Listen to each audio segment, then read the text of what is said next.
Hello, and welcome to the first episode of Film with Family. I'm Austin, And I'm Zach. and we're two cousins talking about movies. Each episode, we'll be talking about the movies we've seen recently and invite our relatives, friends, and loved ones on to discuss how we felt about a particular piece of cinema. We're talking new movies, old movies, and the good, the bad, and everything in between. So, welcome to Film with Family, because when you're here, you're listening to the podcast Film with Family. Mm-hmm. Yeah. You know, we wanted to say when you're here, your family, but when I looked it up, it was the Olive Garden slogan Right. originally, but then Jimmy Fallon bought that slogan, and then he gave the rights of that slogan to Post Malone. So right now, Post Malone owns the phrase "when you're here, your family." So I figured, why did he give it to Post Malone again? because he loves Olive Garden. He's just a big Olive Garden fan, and so Jimmy So Post Fallon, Malone's kind of giving it back to Olive Garden. yeah, he owns it kind of as like an homage to his favorite restaurant. But Okay. Jimmy Fallon bought it or got the rights to it because he wanted to be able to say it on the Tonight Show. And then for a Tonight Show segment, he took Post Malone to Olive Garden, and as a birthday present to Post Malone, Jimmy Fallon had a signed document that transferred the rights to Post Malone. Back when I did late night, we would tell everybody, when you're here, your family. And so the owners of Olive Garden, even though I've never been to an Olive Garden, they legally gave me the slogan, when you're here, your family, because they were getting rid of it. They were phasing it out and getting a new slogan. So really, I legally own when you're here, your family. Wow. And I want to transfer everything over to you. Jimothy, no, sir, you shouldn't have done this. Oh my God. Now, this was like, I think, a 10-year-old segment. So, I mean, maybe the rights are up in the air at this point. Maybe we can get it back. Yeah. I think let's just leave it in the hands of Post for now. Yeah, it's in good hands. It's in good hands. So today we're gonna talk Tinseltown, baby. We're talking Best Picture nominees. We want to go through all 10 of the Best Picture nominees. As of yesterday, I've seen them all. What about you, Zach? Where are you at? Congrats on seeing them all. Thank you. I think I'm missing a couple, 2 or 3, like Elvis and Women Talking. I haven't seen. Yeah, I can't remember all of them right now. But well, those are for me. Those are bottom of the barrel, anyways. So skippable. It's skippable, but you want to be. I'm a completionist, so I need to see everything. And for the sake of this podcast, you're required to see them as well. Oh, so okay, I got to get on that then. Just throw them on in the background. Yeah, you can watch them basically on your phone. Like you can be on your phone while watching it. I mean, everything there is to know about Elvis already. You're a big Presley head, I know. Sure, and I've seen Women Talk before. Yeah. So that's not news. Pretty close. So Zach, how are you today? I'm doing pretty good. I just cleaned out my cat's litter box, which is pretty gross. Yeah, it's disgusting. Yeah, I mean, it's not too bad, but you do got to do it every once in a while. You got to dump all the litter out. You got to rinse out the box and just give them a fresh area. Hmm. so they don't smell like cat litter and piss when you're holding them in your lap.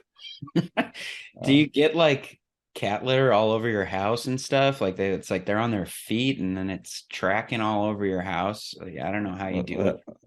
it's mainly just the little corner where a litter box is. There'll be like some litter Yeah. spritz in that area, but I don't notice it other parts of the house Yeah. so much. So it's really, I don't think about it too much, thankfully. Yeah. And how many cats do you have? What are their names? We got Ganoush, which is my cat I got last year as a kitten still. She's a cute black cat. And then Big Tex is my housemate's cat, who's pretty big. Um, Hmm. a tabby kind of cat, but they're both very good. They get along well. Ganoush Uh, and Big Tex. yeah, they're best buds. Oh, they're good. So Did they always get along? pretty much. I mean, it only took like a week or so for Ganoush to get comfortable with Big Tex, and now they like cuddle together. They're cute, very good buddies. Nice. And you grew up with a lot of animals because you grew up in Michigan on a farm. Yeah, it wasn't like a commercial farm. We just had farm animals. Like we had horses. Usually it's two horses at a time. We did have a mini donkey recently. Oh, it's a big year for donkeys in film this year. Yeah, at least three donkeys I can list off the top of my head. We got Um, Triangle of Sadness, EO. and Banshees of Inisherin. Yeah, so it was a great year for donkeys. Mm-hmm. But also a bad year for donkeys because they all kind of have. Yeah. I don't think you've seen EO, but they all kind of have bad fates. Oh, spoiler alert. Yeah. The donkey killing in Triangle of Sadness was pretty brutal. How does it happen again? The The Rock. bearded guy, the rich fuck. He's like, I'm fucking rich. I'm very fucking rich. Yeah. When they get on the island, and just so everybody knows that there's no holds barred on these discussions. We will be spoiling anything and everything. So if you We'll don't be want to get spoiling everything everywhere all at once, so don't be listening if you don't like spoilers because this is spoiler filled. Yeah. What are we talking about? We're, Donkeys. we're talking about the donkey killing and Yeah, Triangle of Sadness. yeah. So that the bearded guy hits it over the head with a rock. They just kill it because it's making noises during the night or something. It's like freaking Yeah. everybody out. Yeah, that was a little much. Yeah, yeah. The whole movie. I was actually very pleasantly surprised with. But do you want to talk about anything outside of the Oscars that you've seen recently? Well, we were together recently. Yeah. You're out in Michigan and we actually had a little family outing to see Infinity Pool. Yes, we had a family gathering in Ann Arbor, Michigan. I took a big swing and took you, my brother, and our two other cousins to see Infinity Pool. Yeah, Heath and Scout. Yeah, five of us went and jumped right into the pool. Yeah. Having like I had very little knowledge of the film other than the trailer. Yeah, I hadn't even seen the trailer. I Yeah. was totally blind. How do you feel about trailers in general? Like, do you like to see the trailers? Do you feel like it spoils too much? Do you like to go in fresh? Um, yeah, I do like a really good trailer, but you know, I feel like lately the kind of the trends in trailers I haven't really been enjoying. Where Mm-hmm. they like they kind of always do the thing where like they'll take like a popular song but then do like a trailer movie remix or they make it Yeah. like sad or dramatic, and I've really gotten sick of that trend. Yeah, it's always like And sung by like a 12-year-old girl, like singing like Hey Jude with like a toy piano playing the motif. right, yeah, like a David Bowie cover that's like kind of creepy or something. Yeah. Or yeah, Yeah. I'm kind of sick of that. And yeah, there's a chance that you're gonna get a lot of spoilers. They're like you're just going to get too much information that you don't really want. Yeah. And I've been really enjoying going into movies blind lately. So we saw Infinity Pool. Um, Basically, I went in just because of that last name, Cronenberg. I'm a big David Cronenberg fan. Videodrome is one of my favorite movies of all time. Yeah, I like Cronenberg as well. Crimes of the Future was one of my top 10 from last year. I love the man, but I don't know much about his son, Brandon. Brendan? Hmm. Is it Brendan? Brandon? I think Brandon. I got I got whale on the mind. Brendan. Yeah. Did he see Possessor? His I other haven't seen feature? any of his other films. I tried watching Antiviral. Yeah, my buddy just watched that and he said he enjoyed it.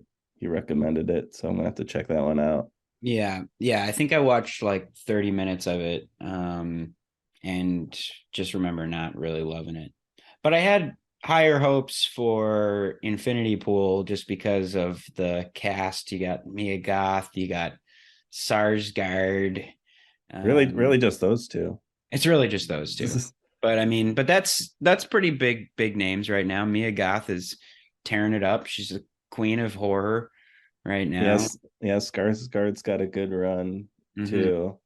He's Yeah, on in Succession, and he had a really funny cameo in Atlanta, and I loved him in The Northman, yeah. of course. The Northman was your favorite movie of last year.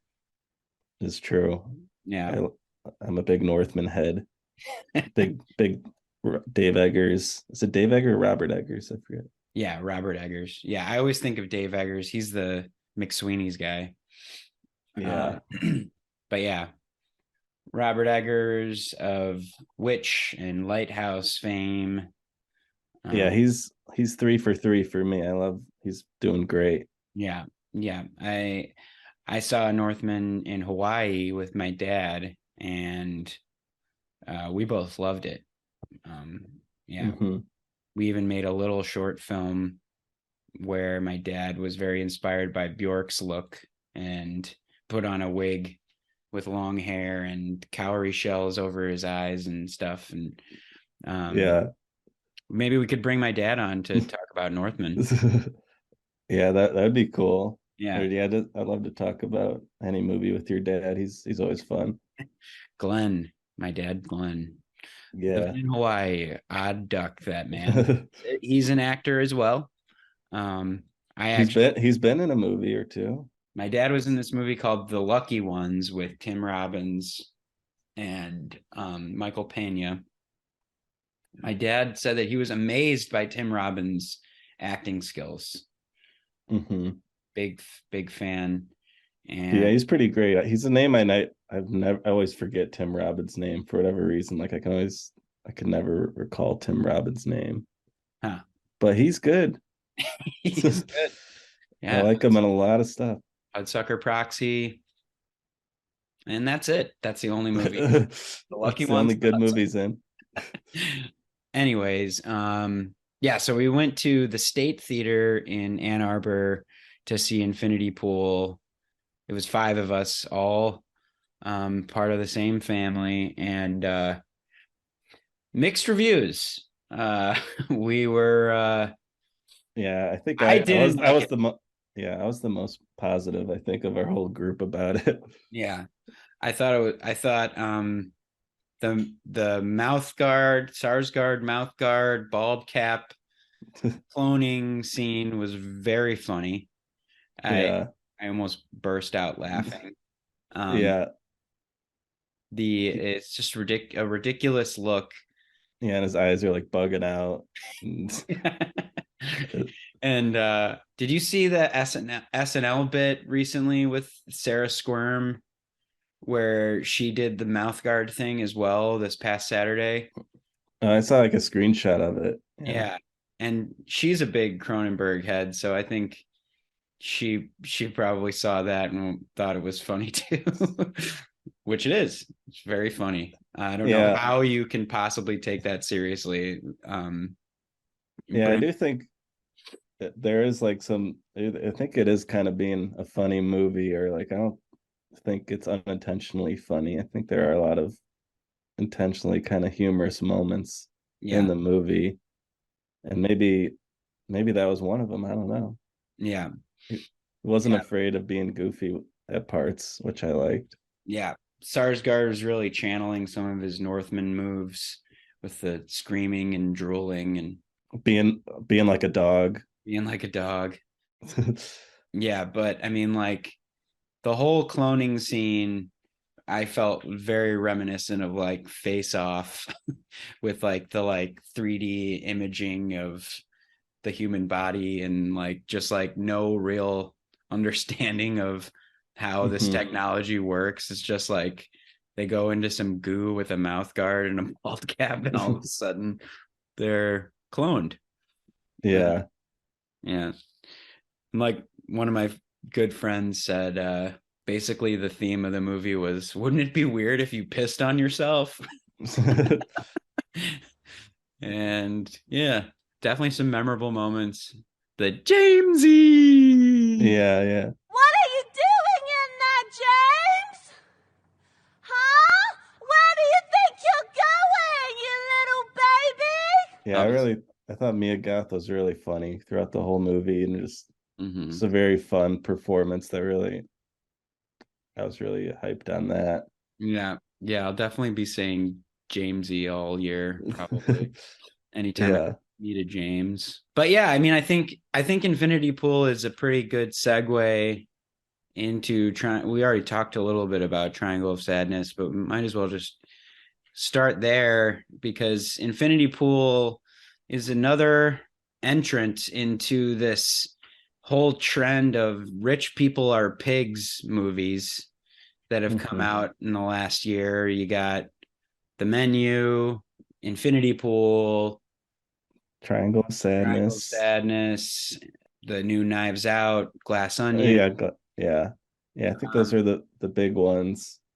yeah, but they all kind of have this similar theme of, rich people getting into weird situations and or spending their money on fucked up shit.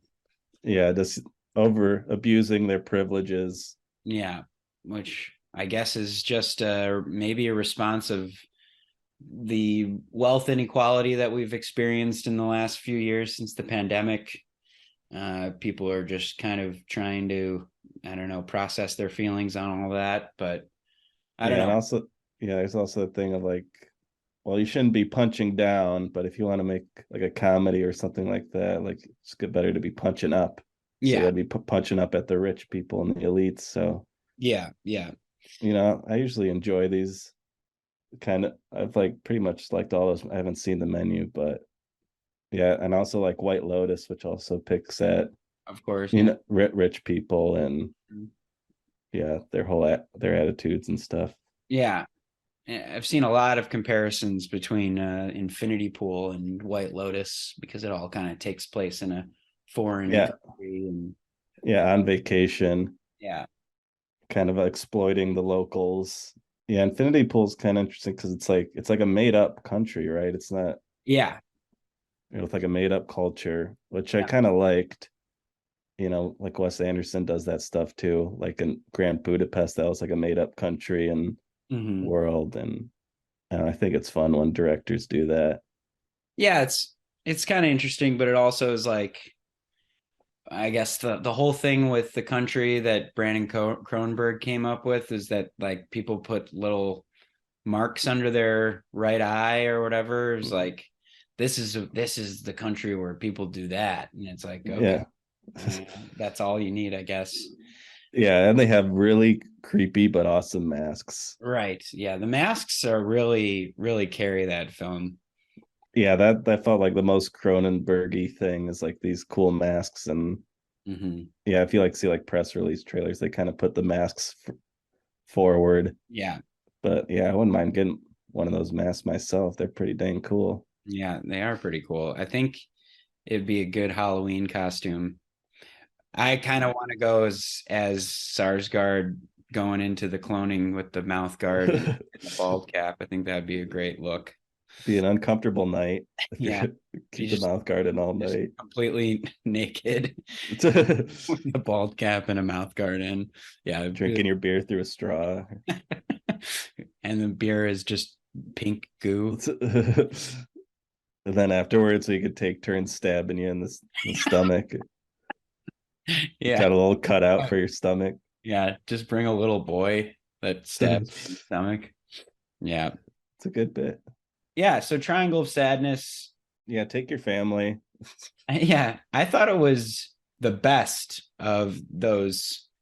I mean, I love White Lotus, but well, for the sake of this podcast, we won't talk about it as We won't touch TV. we will touch it. You can touch it. Okay, we'll touch it a little bit. We can touch it a little bit, but I mean, because I think White Lotus definitely enters into the conversation of Infinity Pool, but in terms of the films, I liked Triangle of Sadness a lot. I thought that it was a lot better than what I was expecting. I thought we were going to go right onto the boat, and then it's going to be like, here's this rich guy, and there's that rich person, and aren't these all, don't these people suck, whatever. Mm-hmm. But I really liked how they set it up with the models and their argument about money, and then paying for dinner. Yeah, I thought it was a very believable argument, and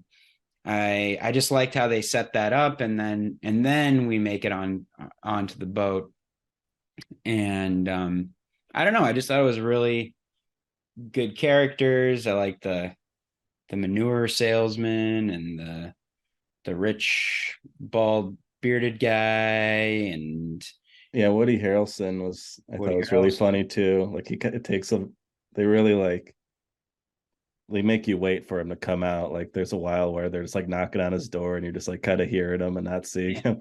Yeah. And I really like that kind of slow reveal of his character. Yeah, and even when he came out, it wasn't even like he was only in there basically for one scene, the captain's dinner, which is pretty much the centerpiece of the film where everyone's puking, and that was great. I did think that the whole pirates coming on board was a little left field. I thought for sure they were going to crash somehow because of the turbulent weather. Mm-hmm. And all of a sudden they throw a grenade on board and boom. Yeah, they don't really dig into that. It just kind of happens and you're just like, okay. And then they're all on the island for a good chunk of the movie. It's a long movie. It is pretty long. A lot of long movies. Yeah. Most of these Best Picture noms are pretty long. I mean, it's like Everything Everywhere All at Once is probably about 2.5 hours. All Quiet, same. Banshees, a little shorter. Avatar, obviously, over 3 hours. Long. Elvis is long. Yeah, Elvis is 3 hours. Fableman's pretty long. Tar is long. Oh yeah, Tar's long. Top Gun, probably the shortest. Yeah. 131 minutes for Top Gun. 158 for Tar. 151 for Fableman's. 159 for Elvis. 114 for Banshees. 147 for All Quiet. Women Talking was 104. Women Talking, probably the shortest. Yeah. It is the shortest. Yeah, that makes it a little more appealing. Yeah. Yeah. Not too big of a time investment. Yeah, that's kind of a big reason I haven't watched Elvis. Like, I just don't know if I need 3 hours of Elvis content. Yeah. As our grandmother said, her review was a long movie for a short life. And I agree. Those are the Best Picture nominations there. Yeah, all those ones. Let me go over them one more time. We got Everything Everywhere All at Once. All Quiet on the Western Front. The Banshees of Inisherin. Elvis. Tar. The Fablemans. Top Gun. Avatar: Way of Water. Triangle of Sadness. And Women Talking. Yeah, I'd say this is a good group because they Yeah. Of all the movies, I've like seen most of these movies, and I do like all of them. These are all solid movies. Yeah. I think my favorite of the bunch is Banshees of Inisherin. Wow. What Yeah. did you love about it? Well, I mean, ever since I was like in middle school, I've kind of had like this fascination and love for like Irish culture. Hmm. I think it started with like listening to Flogging Molly a bunch and Dropkick Murphys and that shit. Gotcha. And I just loved Irish music, and I just loved the look and the Irish accents and all that. So all of that aspect of the film was really working for me. I love the donkey. I love Con Farrell, and I just kind of love the simple premise of just like like a friendship ending. You know, Yeah. Yeah, I loved that aspect of the movie too. That just is very simple. It's yeah, like there really isn't anything else to it but a guy who's just done being this guy's friend. And he's just like, yeah, leave me alone. yeah. And It's basically ghosting him. but no, it's like the opposite of ghosting because he's like very boldly being like, I am not gonna hang out with you. Leave me the fuck alone. And Yeah, to the point where he's willing to do personal injury on himself to yeah, show him physically that he cannot stand hanging out with him because he's just like, you're just dull. You're just, yeah, you're just boring. And I'm like yeah, sick of talking to you and your dumb shit that you have to say. yeah. Pretty funny. Yeah, I think it is kind of a relatable premise. You know, we all have friends, and sometimes we feel like, am I getting sick of this friend? Or I don't know. Yeah. Would I Um, sacrifice my hand, my fingies. yeah, my digits to get rid of this guy in my life? And so yeah, I loved it. I thought Barry Keoghan, or Barry Keegan, however you say his name, I love that actor, and he plays a really fun little weirdo in it. Yeah, no, he's great. That scene by the riverside with the other actress who Colin Farrell's sister. Carrie Condon plays Shaban. And yeah, the scene between her and Barry Keoghan, who plays Dominic. Where he's like confessing his crush. Yeah, where he's like saying like, yeah, don't suppose you'd want to go out with me, would you? You probably wouldn't ever want to, I don't know, to fall in love with a boy like me, would you? No, Dominic, I don't think so, love. Oh, yeah, no. I was thinking no. It's like a lot of rejection in this movie. I mean, I would not be surprised if it takes top prize. Just so beautiful and simple and like a kind of like an Aesop's fable or something like that. Yeah. You could boil the whole thing down into like 2 pages. Hmm.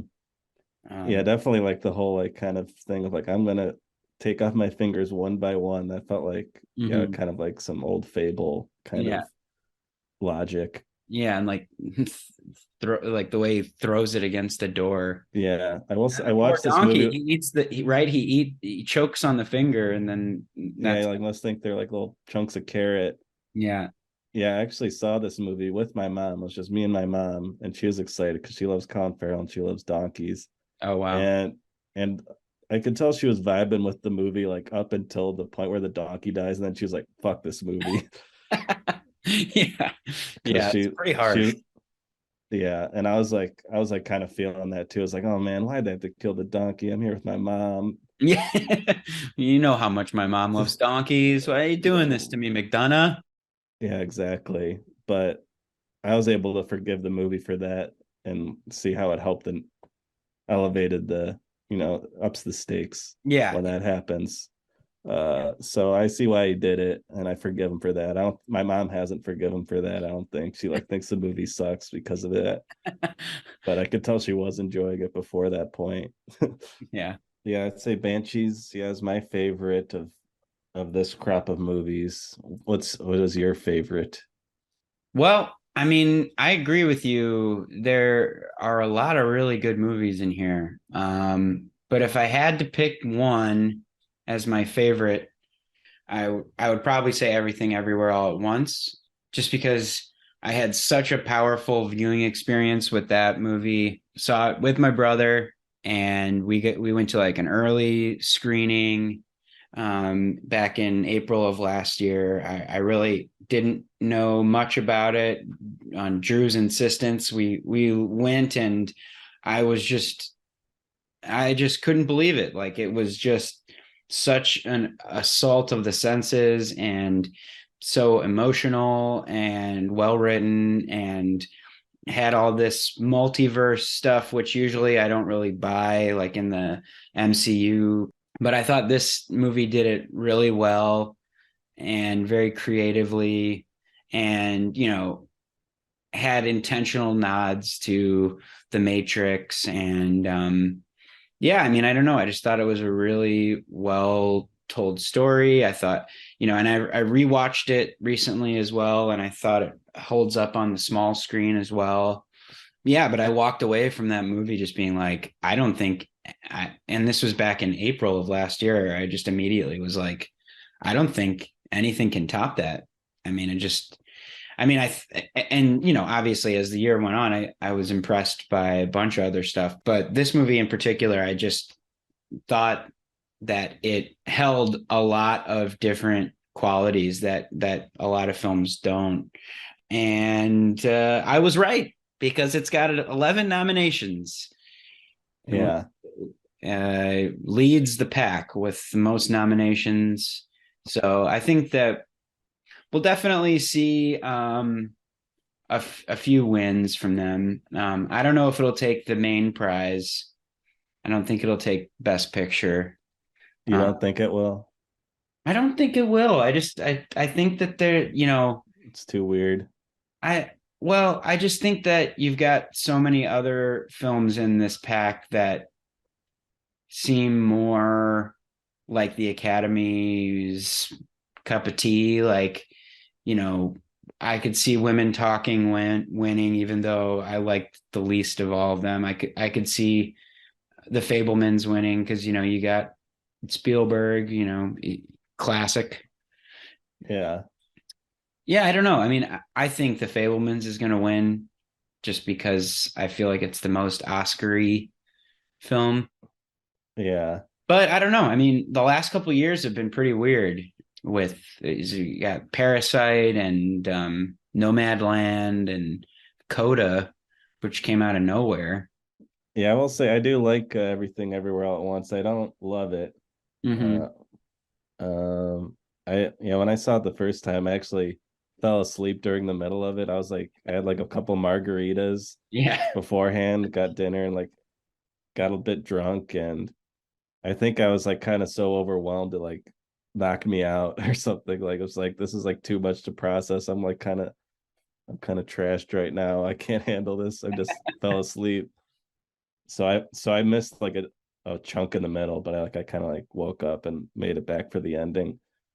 And then I rewatched it a couple months ago, and I did like it a bit better, but I still don't love it. I think mainly just some of the humor doesn't really land for me.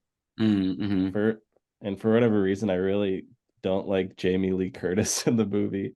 Like I don't like her role and like how she plays it, and like Yeah.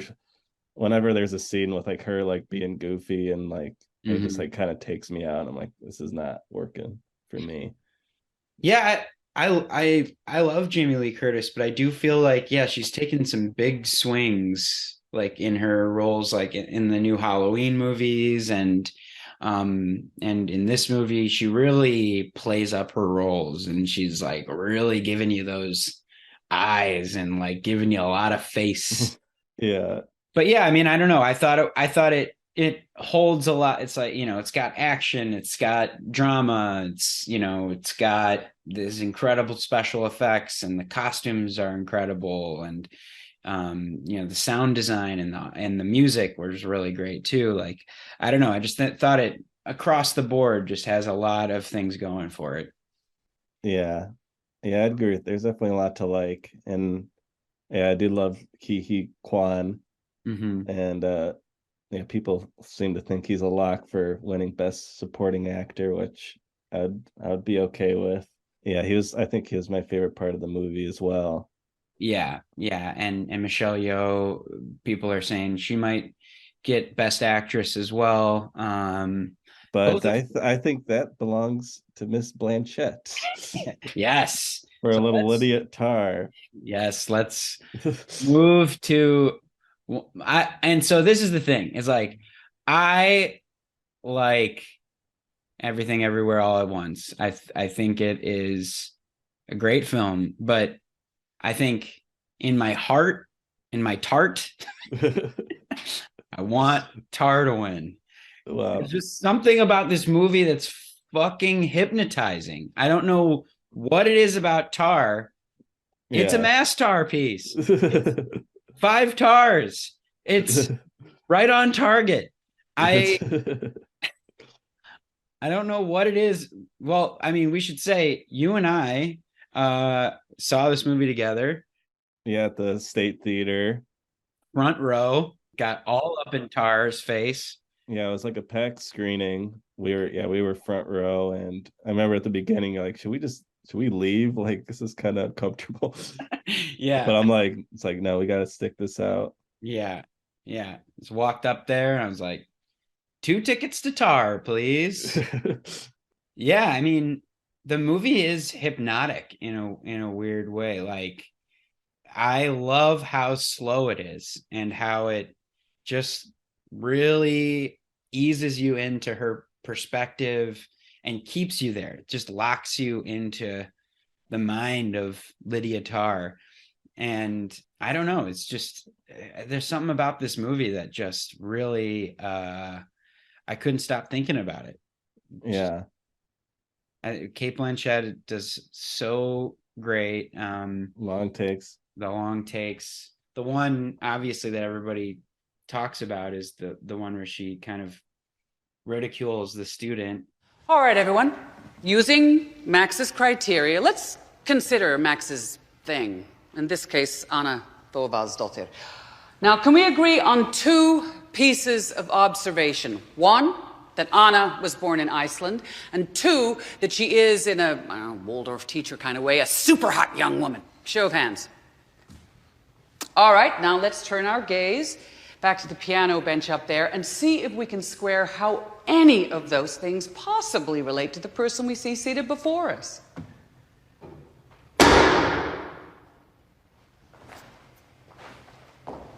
Where are you going? You're a fucking bitch. Yeah, I mean, and then, taking you all the way through her thought process and how she kind of grooms these women to, be her lovers / protege. Yeah, some grooming going on. Mm-hmm. Yeah, I don't know. I just thought it was an interesting take on cancel culture, an interesting just character study. Yeah. Yeah, I do think it is all those things. I remember feeling a little restless or like, especially during more of the beginning of the movie, like, because you just don't have no idea where the conflict is going to come from. It's just like slowly teasing out like these little things about her, and you're just like, all right, what's happening here? Yeah, Which was kind of exciting, but sometimes I was like, all right, I wanted to get to the point quicker. But now that I kind of have seen the whole thing, I am kind of excited to rewatch it. yeah, Knowing where it goes, and like maybe I'd get more enjoyment out of it knowing the full scope of the movie. yeah. Definitely want to do a take 2 on Tar. Yeah. Yeah, definitely Blanchett I do think is deserving of winning because she's the whole movie, and yeah, I have no notes on her performance. I think she's definitely riveting in that movie. yeah, yeah. I loved it. I mean, but yeah, it's like I loved it in hindsight. While you're watching it, you're just kind of trying to stick with it and try and figure out where this is going. But yeah. Yeah, and there's like a lot of talk in the beginning of the movie, like a lot of music theory, like classical music talk that like is going over my head. Yeah. And it's like I can't even like don't even really understand what they're talking about here. Tarkin. So what are they talking about? People need to see Tar. People need to see Tar. I think, like I was saying, who do you want to win, who should win, and who will win. I want Tar to win. I think everything all at once should win. And I feel like the Fablemans will win. That's my prediction. I think I want Banshees to win, but it's also what I want to win. I feel like it's the same thing as what I think should win. Okay. That's how I feel. Yeah. That's just me. But you think Banshees will win though? Maybe it's Banshees across the board. I would like that. I think you're right that Fablemans has got a lot of good will towards it. I think it would be fun if Avatar: The Way of Water won. Just came out of nowhere. Yeah, I really liked that movie. It's a lot of fun. Top Gun was really fun too. Yeah, let's talk those two because I feel like they fit into their own little like side category of Best Picture, where it's just like, let's just give a nod to the two movies that did the best in theaters. Yeah. And Top Gun was a fucking ride. I loved it. I thought it was so much fun. I love that they brought the Loggins back right up top. Top Gun. Yeah. It was, it's basically Star Wars. like the whole thing is the castle or the whatever they call it. Yeah, shooting at the Death Star and doing the little run. Yeah, what is that called? I don't know, man. It does have a name. Star Wars nerds will know. Yeah. But yeah. Hey, Star Wars nerds, don't email us. Okay. Get off our back. Shut the fuck up. Yeah, we're not fucking nerds over here. We're just two cousins talking Tar, okay? Yeah. Yeah, I saw Top Gun. I was also buzzed for that one on alcohol. Of course. And had so much fun with it. Yeah. I thought it was just super fun. Tom Cruise just taking us back to the movies, giving us what we want. He's just a force of nature, that guy. Whatever Scientology spirits are inhabiting his body, like if it gives us more of these movies, like just get all those thetans out of your body or whatever the hell you're doing. Like, yeah, and I'm excited for the new Mission Impossible movie. Incredible. The most recent Mission Impossible movie I thought was awesome. Was it Fallout? I think it's called. Yeah. Did you see the that clip of him riding the dirt bike off the cliff and like skydiving? No, I saw him hanging off like the side of the helicopter or whatever. Then just like that. You have to watch this clip. It's literally it's a new clip. Yeah. He was training for like months to drive this dirt bike off of a cliff and then skydive, and he did it like 5 times in one day, like after months and months of training. You train and drill every little aspect over and over and over and over again. They were doing 30 jumps a day. Getting to a point where he was just a machine. I mean, over 500 skydives. That's what we do. Over 13,000 motocross jumps.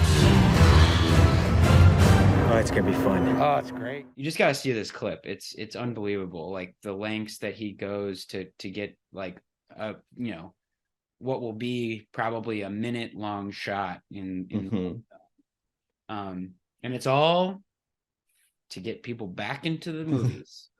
Yeah. And I respect that. I think Tom Cruise is a national treasure, and yeah, he's a madman, but I think he's got a good heart. Has he never been nominated or anything? He's been nominated a handful of times for like Born on the 4th of July, I think he was nominated for, and Jerry Maguire. And Great movie. yeah. But I don't think he's ever won. Should have been nominated for Magnolia. Magnolia is maybe my favorite Cruise performance. Oh man, he's incredible in that. Yeah, great movie. Yeah, another comparison point between Top Gun and Avatar is that they're both sequels to movies that you never really thought would get a sequel. True. Years, like over 10 years. Right. Here's a slight sequel. And I think both of these sequels are better than the originals. True. Yeah. Way of Water, I thought was just stunning. You know, had like 10 milligram edible in my body. And I was just like, take me away, James. Like, take me away, Jamesy. Jamesy.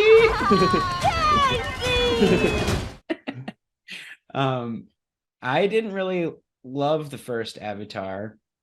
I think I saw it with you, like whenever that came out, like 13 years ago. I think we saw it in Ann Arbor as well. Yeah, I remember seeing it in IMAX 3D somewhere in Ann Arbor. Yeah, and I didn't really love it. I thought it was like whatever. But this one, I just felt like he really went above and beyond, like where it's just, he really took his time. Again, like just trying to make something that's like a cinematic event, very Cruisian, where it's just like, we're trying to get butts in seats here. Like we're trying to give people like the most fun experience possible, and sparing no expense. I mean, just like the lengths that James Cameron went to make this film are just unbelievable. Like between the underwater motion capture and those creatures that they ride on, he built like machines that do that stuff so that he could get the physics correct. So we built sort of creature mock-ups that were powered by water jet propulsion, and they could literally fly out of the water, scream along at like 20 miles an hour, and dive back in. And the first few times we tried it, just peeled people off, just like you see in the movie, just ripped them right off. It was hysterical. And then all the whale stuff is fucking awesome. Yeah, that's when the movie kind of kicks into the next years, when you get to the sea town. You get the whales, you get to see what the Way of Water really is all about, and then it's like, yeah, this movie is so beautiful. Yeah, and it's like the juxtaposition of the natural weaponry of like the creatures and the way that, you know, the Na'vi can fight, but like mixed with like the hardcore like mechanics of like the whaling ships and the crab necks and like all those, like everything. You could just see like Cameron just mixing like his love of the natural world and the industrial world and just going all out with all that stuff. I mean, those whaling scenes where they're fighting the whales are just unbelievable. Yeah, where they got like the little like inflatable like harpoon, that like kind of bring them up to the surface and stuff. Yeah, just a lot of really cool concepts all throughout the movie. And yeah, it's like a 3-hour movie. It doesn't feel long at all. Like there's no, I was like, give me more. I could keep going. Like, yeah, but where do you fall on Spider? Because I saw this movie twice. The second time I saw it with my sister, and she was so anti-Spider. She kept leaning over. It's like, I fucking hate Spider, man. Well, I hate this Spider kid. You hate Spider, man. No, I agree. I mean, like, I feel like he's just kind of a wacky character. Like any white guy with dreads, I kind of immediately am opposed to. But yeah, a white kid with dreads too is like, it's kind of even weirder. But I thought he served a very practical purpose in the film to like have a real human interacting with the Na'vi. You see like the height difference and like the body difference, and it just brings you into the world a little bit more, because like Spider, for better or worse, is basically like our perspective. Yeah, I didn't really like him as a character, but I thought that he served a really good purpose.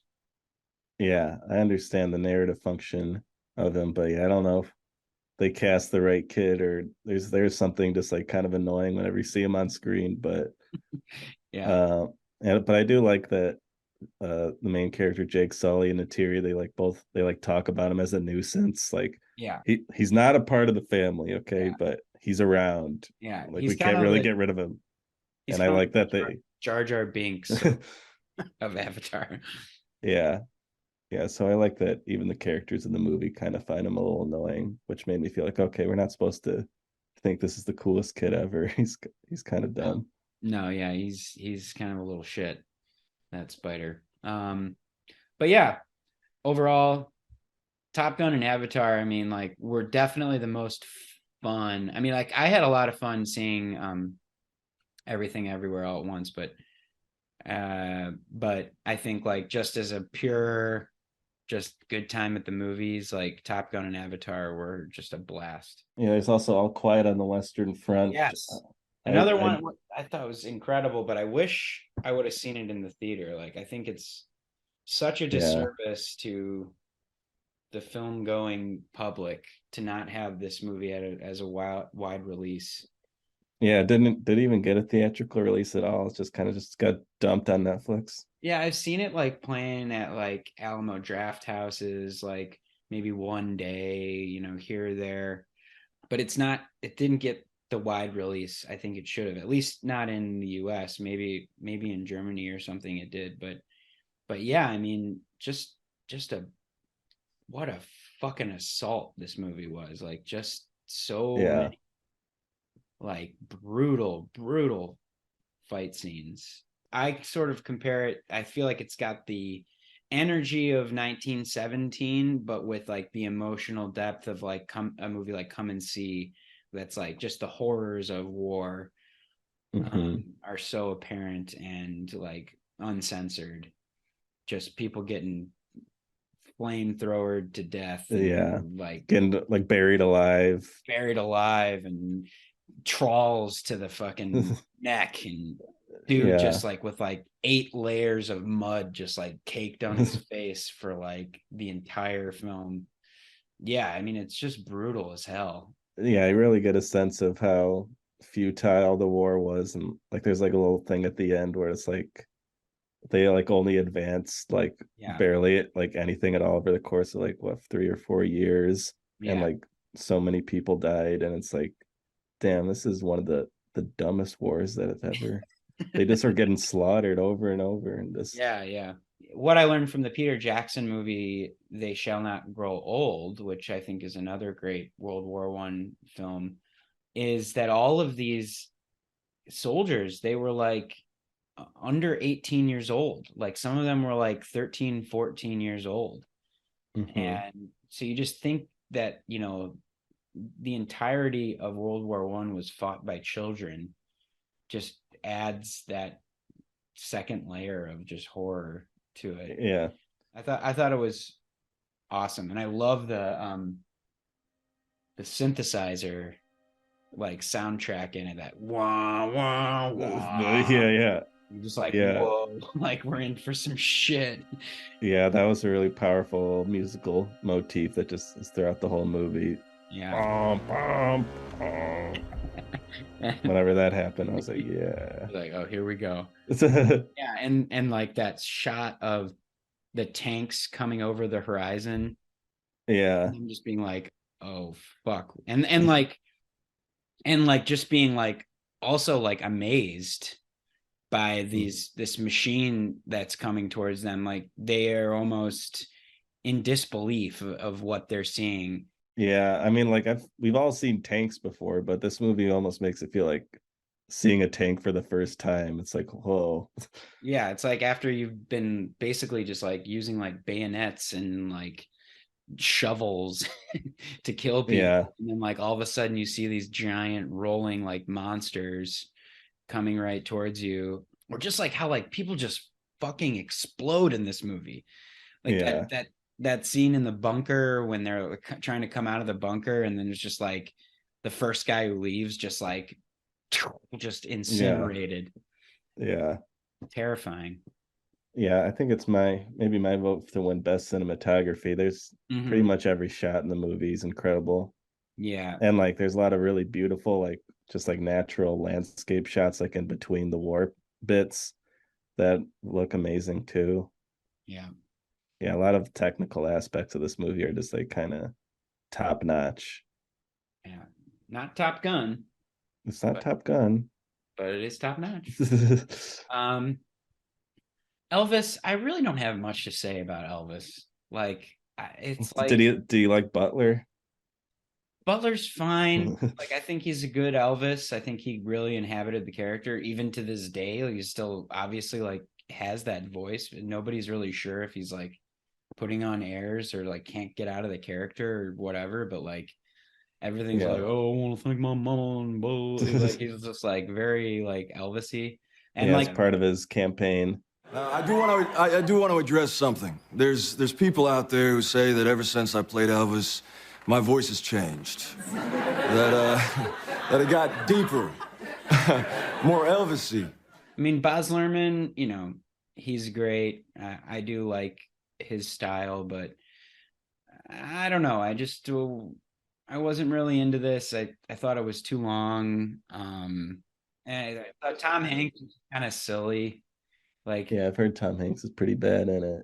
Yeah, I mean, like he plays Colonel Tom Parker. I mean, I think the Tom Parker Elvis relationship is really the main crux of this thing. And I didn't really know that aspect of Elvis, that like he was basically like owned by this weird Dutch guy. Like he, you know, towards the end of his career was just kind of like an animal in a cage and like just playing in Vegas every night and beholden to this guy who basically was using him to like pay back his gambling debts. And like, so you just to think of Elvis as this just, you know, kind of force of nature, incredible artist, you know, but this movie just makes him pretty sympathetic character where he does seem like sort of helpless and doesn't and naive. Yeah, I'm kind of not into biopics in general, but I'm gonna try to I'm gonna try to give it a shot before Oscar time. I know, it's like Bohemian Rhapsody. Yeah, the music biopic specifically. Yeah, it's just like, I don't know. I just like, I'm not buying it. Yeah, I don't think it lends itself to movies really that well. I'd rather just watch a documentary. Yeah, or just and like then... read the fucking Wikipedia page. Like, yeah. But yeah, I think the movie we talked about the least is probably The Fabelmans. Yeah. Which is another one we saw together, I think, at the Michigan Theater. Yes. Yeah. Another Ann Arbor outing. Went to the Michigan Theater, which is one of my favorite theaters in the world. Beautiful theater. Yeah, appropriate place to see The Fabelmans. Yeah, I thought it was an appropriate place to see a movie about a movie. Yeah. On first viewing, I did not like this movie. I thought it was like ridiculous. I thought Michelle Williams' acting was so over the top, and same with Dano and Oscar nominated Michelle Williams for his performance. Yes, yeah. And I mean, I did just recently watch her in Fosse Verdon, which is a great miniseries about Bob Fosse. Yeah. And I think that's just how she acts, because I mean, she's kind of got a similar vibe in that one too. I think it's just her thing, but also after reading more about Spielberg's, you know, autobiographical take on the whole thing, you kind of have to give her some leeway, because there's no way that like Steven Spielberg didn't like say, yes, that's how my mom acted. You're nailing it, or at least you're close, you know. So I think that all of the ridiculous parts of the movie, I think, are very intentional from Spielberg. Yeah. But like the monkey thing, like I was like, this is ridiculous. Like they didn't buy a monkey, and then sure enough, that's a true part of the movie. Yeah, they really did have a monkey. And you were telling me that your mom said that like did your mom have a monkey, or like it was a thing back in that day? She had like a big like macaw like parrot, I think, as a kid. But yeah, she did say that like yeah, people having monkeys was a lot more of a thing back then. Back And then. like yeah, she like worked as a vet tech, and people she would take care of monkeys and baboons. Like it was more of a thing. Like you could just buy a monkey at a pet store. Yeah. So that is it's weird, but it's true. Yeah. Yeah, I did like this movie though. Um, it kind of got to me, as a boy that's likes to make movies and stuff, and was interested in movie making at a pretty young age. I like that aspect of it a lot. Like just seeing how he made movies as a young kid and like how inventive he was. Yeah. Yeah, it does seem like he's like patting himself on the back a little bit. It's like, look how fucking smart I was back then. I was like doing all these cool tricks to make my movies. Yeah, there's a lot to talk about with the Fablemans. I know we talked when we saw it together. We were talking about it for a long time, just like Yeah. digging into all the different scenes. I know you really like Judd Hirsch. Yes. I think I really hope Judd Hirsch wins the best supporting. Over Ke Huy Quan. Yeah.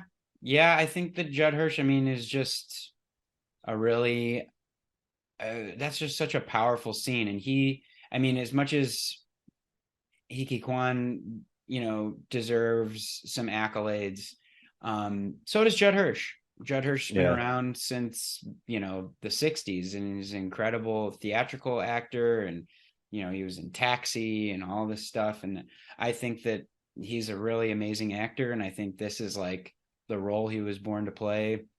And it's such a Yeah. quick scene, but it really defines the whole film. Yeah. The conflict between art and family. I mean, it's the whole thing. Believe me, Sammy boy, I get it. Family, art. It'll tear you in two. Yeah, he does kind of nail that section of the movie. So yeah, I'd agree with that. That's definitely a highlight of the movie. Obviously, the David Lynch cameo at the end is also incredible. Unbelievable. I love David Lynch. He's my favorite director. And yeah, just the fact that that's like the last scene in the movie too is like a pretty cool mic drop. And again, that is a true story too, of him going to John Ford's office, and John Ford, like, basically word for word saying that stuff about the horizon. When the horizon's at the bottom, it's interesting. When the horizon's at the top, it's interesting. When the horizon's in the middle, it's boring as shit. Now, good luck to you. And get the fuck out of my office. Just the way that Lynch lights that cigar is just so badass. The way it just keeps like the flame Yeah. popping. But yeah, on second watch of the film, you did watch it a second time. I watched it a second time over Christmas, and I liked it a lot more, knowing what I was getting into, and having a better sense of what was real and what was fictionalized. But yeah, that final scene, or not the final scene, but that scene in the hallway, with his bully, the bully, I still just can't believe, like, some people are like, that was such a powerful scene, I can't, that was just amazing, the way that, blah blah blah. I was like, every time I just think about it, I just think of like, keep making your pictures, Fableman. Just flick each other off, and he's like, why'd you do that to me, Fableman? Why'd you do that to me? Yeah, it's a very bizarre scene, and I guess hopefully that actually happened to him, or else it's such a fuck. No, I think that didn't happen to him. Oh, okay. I think, but I don't know. That actor is really kind of just hamming it up a little bit too much, I think. Yeah, and like punching the lockers, and they're trying to make it like this like big emotional climax, but it's just like Yeah. It doesn't, I don't know, it kind of misses the mark, and it's kind of a little bit laughable. Yeah. And I just can't, I still can't look at Michelle Williams' performance without thinking of Kate Berlant. Like, just like the way that she's so dramatic with everything she says, and darling, it's just so theatrical. Or the scene where she like jumps on the couch and she's like, I'm in therapy. Yeah. It's just silly. Yeah, it's definitely a lot of silly things about the movie.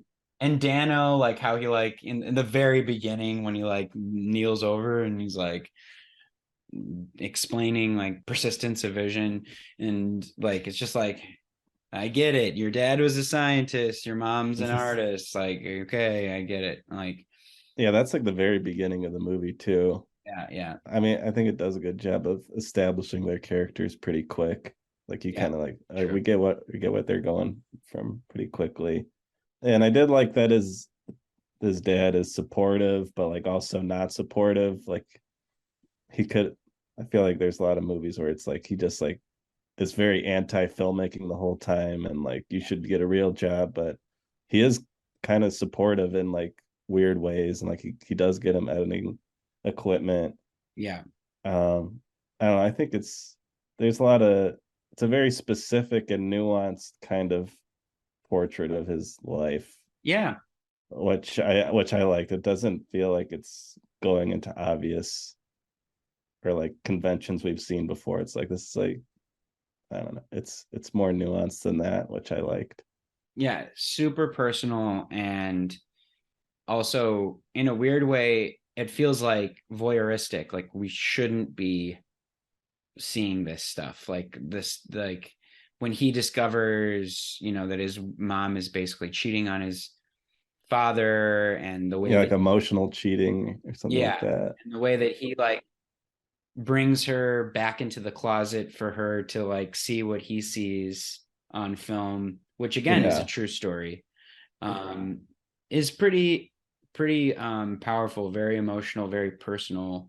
And like Spielberg said, like he's been thinking about making this movie for years and years and years, and it was Tony Kushner that basically said, like, you got to do this now. Yeah, as his dad died, right? Yeah, his dad died, and he was also just he's just getting up in the years, and it was like pandemic times, and he wanted to do something personal. And yeah, so I thought it was and in on second viewing I liked it a lot more, and I do think that it's probably the top contender to win. I think it just I think it would be the most obvious choice to win. Yeah, I'm kind of thinking maybe they give Spielberg Best Director and they give Best Picture to somebody else, but maybe not. I don't know. Yeah, I think you're right though. I think Banshees could definitely take it. I think it's just like a very simple, beautiful story, and it could totally take it. Yeah, I'd be happy if it did. I would prefer RRR or The Northman or Mad God. Yes. All three of those were snubbed. God. Well, really quick, let's just talk about women talking. I know you didn't see it yet. Yeah, I did watch the trailer, and I was like, okay, this looks a little boring. It is. I mean, it's exactly as advertised. Extremely accurate title.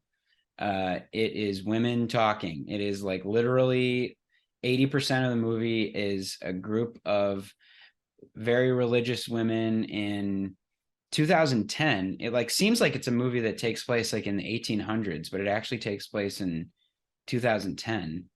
And yeah, just this super religious colony of men and women, but they're being sexually assaulted by the colony's men, and to the point where they need to make a decision whether to fight or to leave.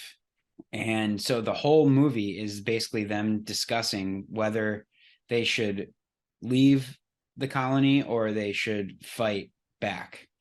And so it's very theatrical in that way, where it's like you know, it's just it's kind of a series of monologues between these like yeah, I would say like six or seven different, you know, very strong female characters, just kind of giving their perspective and their opinion on what they think they should do, and you know, each one recounting these horrible things that have happened to them. But yeah, it's like very like singular setting. You're not really leaving the barn for most of the film. Kind of reminded me of like a Samuel Beckett play, like Waiting for Godot or something like that, where it's just kind of like, should we stay? Should we go? And you know, like it's kind of like one location, so it kind of feels like a play. Yeah. Are there like is there like a standout performance in it among the women?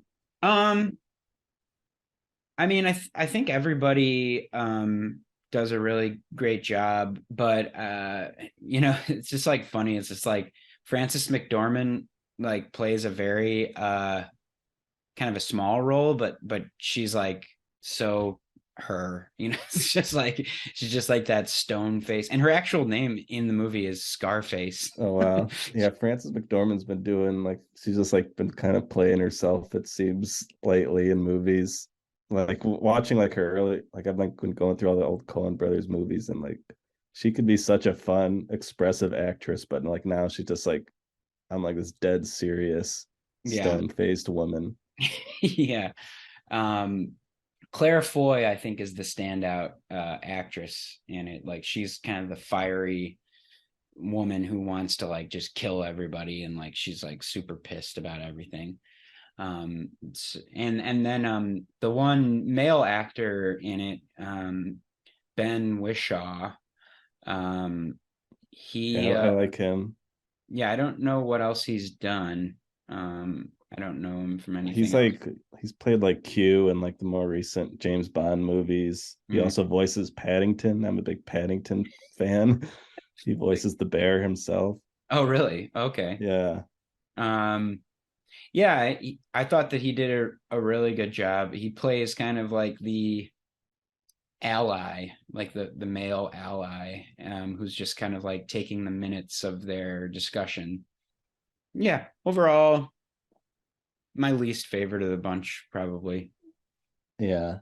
Yeah, I think it's the only one directed by a woman too, all the picks. Yeah. So maybe that's part of why it's like they felt bad, like, oh, we didn't pick any women. Let's get women talking in here. Yeah. So that's all the movies. That's everything. That's all of our perspective on all of them. Yeah, I would say 2022 was a very good year for movies. I saw a lot of movies I really liked. Yeah. Saw a lot of movies in general. Just went to the movies a lot, and I was happy to do it. It was a good year for movies. Yeah, I agree. I mean, there were a few movies that I would have liked to have seen on the Best Picture list, chiefly RRR, which I think it is the best film I've ever seen in the theater. Like just period, full stop. Like everybody was so into it. Just everyone's cheering and laughing and crying. You saw that at the Music Box? Yeah, I saw it at my favorite place on earth, which is Music Box Theater in Chicago.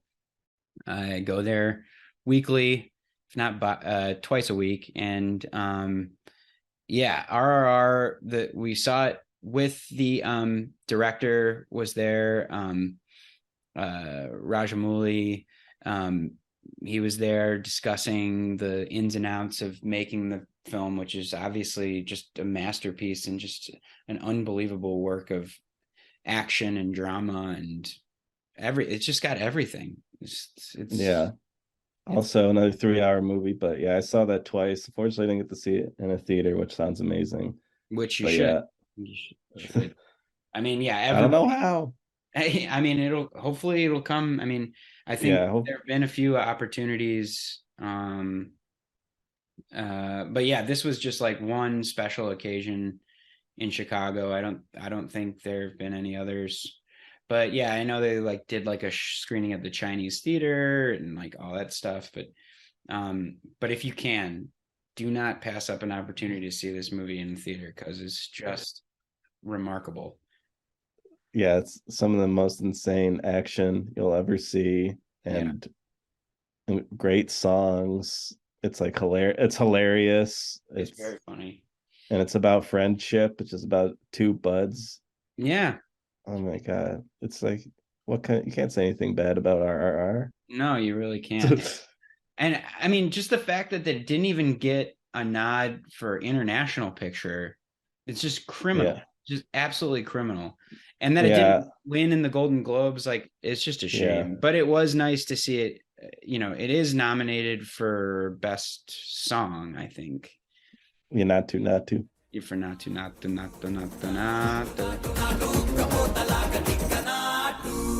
Yeah, which isn't even my favorite song for the movie, but it is like a big set piece of the movie, so I get it. Mm-hmm.